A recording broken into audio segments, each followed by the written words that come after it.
थाना वृंदावन पुलिस ने कोर्ट के आदेश पर 4 लोगों पर पिटाई करने, जान से मारने की धमकी और गाली गलौज करने के आरोप में मामला दर्ज किया है। एडीजे द्वितीय के आदेश पर 15 जून की देर रात दर्ज एफआईआर में शिकायतकर्ता रविंद्र निवासी राल होटल मुरलीवाला में कैश काउंटर संभालने का कार्य करता है। आरोप है कि होटल संचालक कुलविंदर सैनी और तरुण चोपड़ा जीएसटी से बचने के लिए बिलों में हेराफेरी कराते हैं। 27 फरवरी को कुलविंदर पानीपत गया था। वहां से फोन कर कहा कि दिल्ली से 5 लड़कियां देह व्यापार के लिए भेज रहा हूं, उन्हें लेकर आश्रम में ले जाना। रविंद्र ने मना किया तो तरुण और उसका संचालक उसे जबरदस्ती आश्रम ले गए और वहां पिटाई की। कोतवाली पुलिस ने बृहस्पतिवार को कुलविंदर, तरुण और आश्रम संचालक कार्शनी नागेंद्र महाराज और एक अज्ञात के खिलाफ एफआईआर दर्ज कर मामले की जाँच शुरू कर दी है। मेरा नाम रविंदर है जी। अच्छा, एक एफआईआर हुई है, वो किस मामले में हुई है?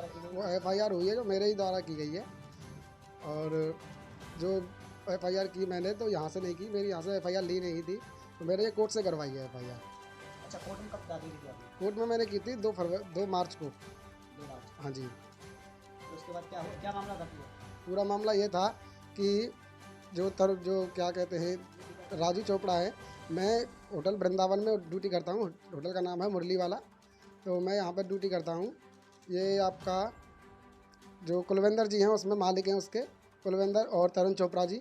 तो इन्होंने कहा, ये कुलविंदर जी गए हुए थे पानीपत, वहाँ से इन्होंने मेरे पास फ़ोन किया, दिल्ली से मैं ऑन ड्यूटी था, कि दिल्ली से मैं 4-5 लड़कियाँ भेज रहा हूँ, इनको तुम वहाँ से छठीगढ़ चौराहे से पिकअप करके और मोती झील में बाबा के जो नागेंद्र दास महाराज जी हैं उनके आश्रम पर छोड़ देना मोती झील में, फिर वहाँ से शाम को इनको होटल लेके आना। तो मैंने ये कहने से इनकार कर दिया, ऐसा काम करने से इनकार कर दिया कि सर मैं ये काम नहीं कर पाऊँगा, मैं ड्यूटी कर रहा हूँ, मैं गरीब आदमी हूँ सर, अगर कल को मैं फंस गया तो इसमें मेरी परेशानी बढ़ जाएगी, मैं ये काम नहीं कर पाऊँगा। तो उस समय तरुण चोपड़ा जी वहाँ आए हुए थे उस दिन, तो उन्होंने मुझे बुलाया ऊपर ऑफिस में, मुझे वहाँ धमकी दी ऑफिस में बुला के, और इन्होंने मुझे फिर 4 बजे से लेके कमरे में बंद कर दिया। वहाँ से लेके उन्होंने कहा चल अच्छा तू ऐसा काम नहीं करेगा, मैं सर नहीं कर पाऊँगा, मैं ड्यूटी कर रहा हूँ, मैं गरीब आदमी, मैं ये काम नहीं कर पाऊँगा। तो इन्होंने मुझे 4 बजे गाड़ी में बिठा के ये मुझे बाबा नागेंद्र के आश्रम पे ले गए, जो उनके गांव में है, देवियाटस की साइड में है, देवियाटस गांव है, वहाँ पे है।